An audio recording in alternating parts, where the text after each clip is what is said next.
a ti ahora al micro tu lectura, ¿no?, sobre la situación política actual y en base a la titulación al título del programa, ¿no?, que tenemos hoy, Crisis de régimen y nueva transición política. Sí, bueno, yo casi hubiera partido de impugnar el título, ¿no? Y a empezar por ahí, digamos, como mosca cojonera del debate.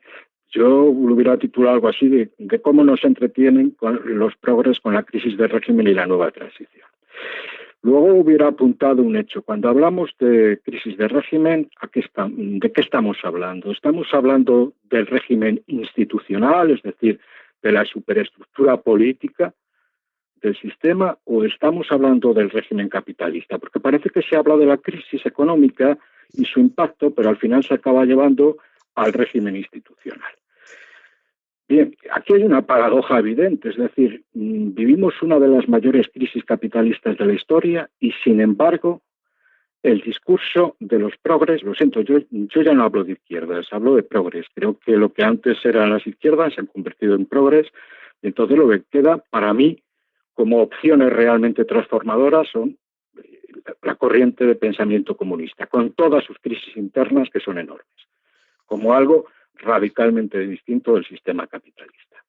Dicho esto, la paradoja es esa, ¿no? Es decir, la mayor crisis económica y social de la historia, y sin embargo hablamos, pues eso, de crisis de régimen político.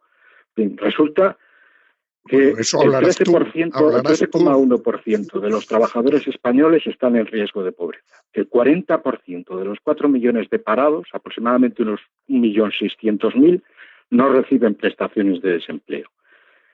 Las pensiones están amenazadas por el gobierno del PP, sus opinadores a sueldo y los lobbies de las aseguradoras de pensiones. La inestabilidad en el empleo es brutal. Los salarios y las pensiones en España son de las más bajas de la Unión Europea.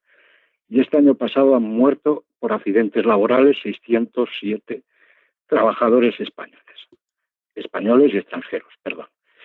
La paradoja es esa, precisamente, que esto no es el centro del debate para los sectores progres.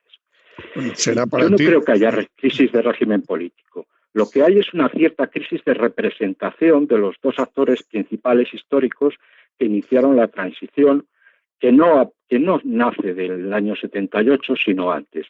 Es decir, el PSOE y en su momento la UCD, que luego acabó siendo el PP. Y hay que decir que en el caso del PP parece haber una cierta recuperación de la iniciativa política. Pero eso es algo que no sucede en España, está sucediendo en toda Europa. En Francia, en Grecia, en Italia, en los países centrales de la Unión Europea, en los países nórdicos, donde la extrema derecha está creciendo exponencialmente debido a que la práctica totalidad de las fuerzas políticas viejas y de las emergentes en Europa, de las progresistas, desvían la posibilidad de un discurso de clase frente a la crisis capitalista hacia un discurso de lo institucional y, por tanto, las clases trabajadoras no se sienten representadas en ese discurso. Bien, el tema de la Unión Europea es un tema supraestatal,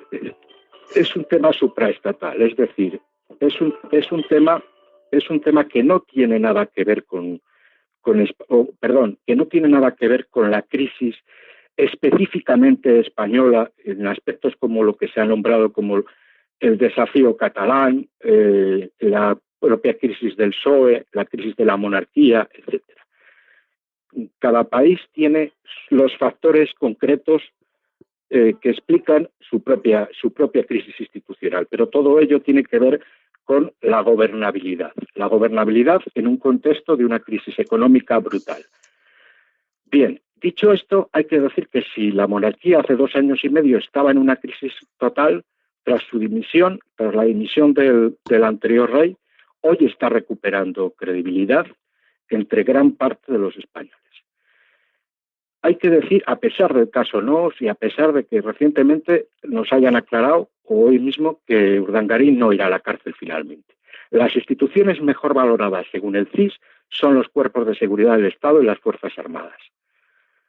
Y no se cuestiona el sistema de la democracia representativa, lo que se cuestiona son los partidos que se han enfrentado a la crisis económica, en su momento el PSOE y en su momento el PP.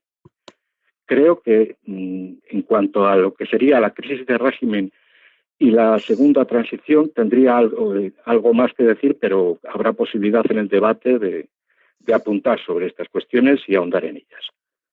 Gracias, Mara, por tu interesante intervención. Interesante tener diferentes visiones en el programa de hoy, ¿no?